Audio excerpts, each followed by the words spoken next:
So here I am in the woods, and I'm like cooking up my one item of food that I brought, which is like a can of beans. Oh. So I'm like cooking that over the fire.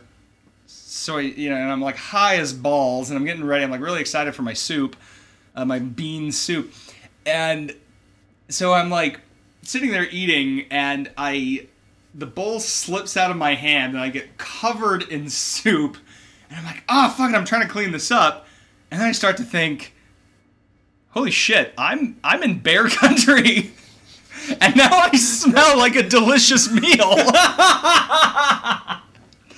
Like, fuck! Oh my god!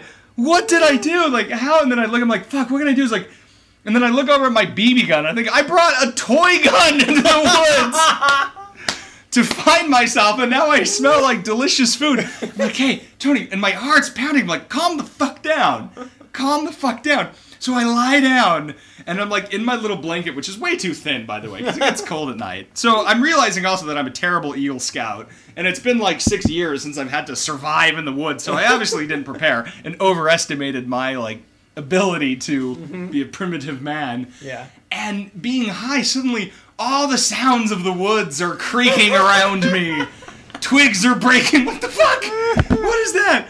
And I'm thinking like, and so I think in my mind, okay, you gotta run. You gotta go back to your car.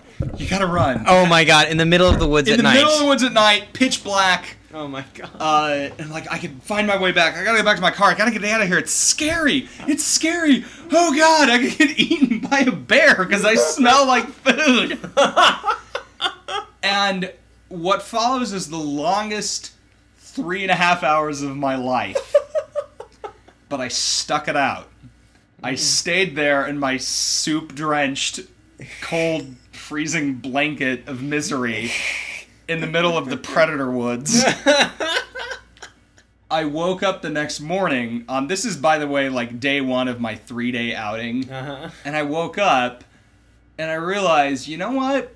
When the chips are down, when things are really scary, I don't run. I have all these bad qualities about myself. And all these things that led into the failure of my company, and all these, just shitty things about myself that we all have. But the one thing I really, really like, and I realize the one virtue that I have, is that if things are really frightening, I have courage. And I was like, oh, that's it. That's it. I just have to have some courage to go into this next era being a failed entrepreneur. Find the next thing, have the courage to let that go, and reinvent myself. And then I thought, well, cool. Well, fuck this. I don't need to be here for another 3 days. Like, I don't need... So I picked up my BB gun. I walked out. I saw a bird on the way out. I was like, well, you normally would have been my lunch, but I'm done here. I got what I needed. I'm on my way out. So I went to the Santa Barbara Brewing Company. Got myself like a liter of beer and ate a cheeseburger because I was starving. And I went back home and I faced life. It was great. Awesome. Yeah. Wow. Inevitably, what happened?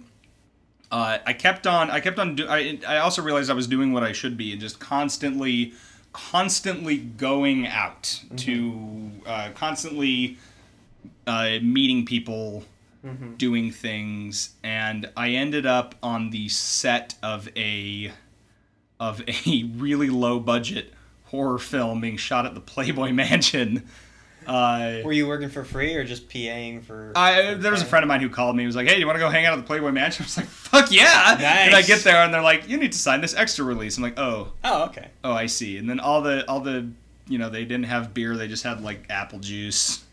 Sparkly apple juice. And so it was a working set, but it was yeah, so anyways, but it just so happened that there was a guy there who I got really good friends with. Wonderful guy named Seth, who was dating this girl who was working for this company that was approached to do this show for Morgan Freeman for the Science Channel, and they needed a film producer with a physics background. There you go. Well, fuck.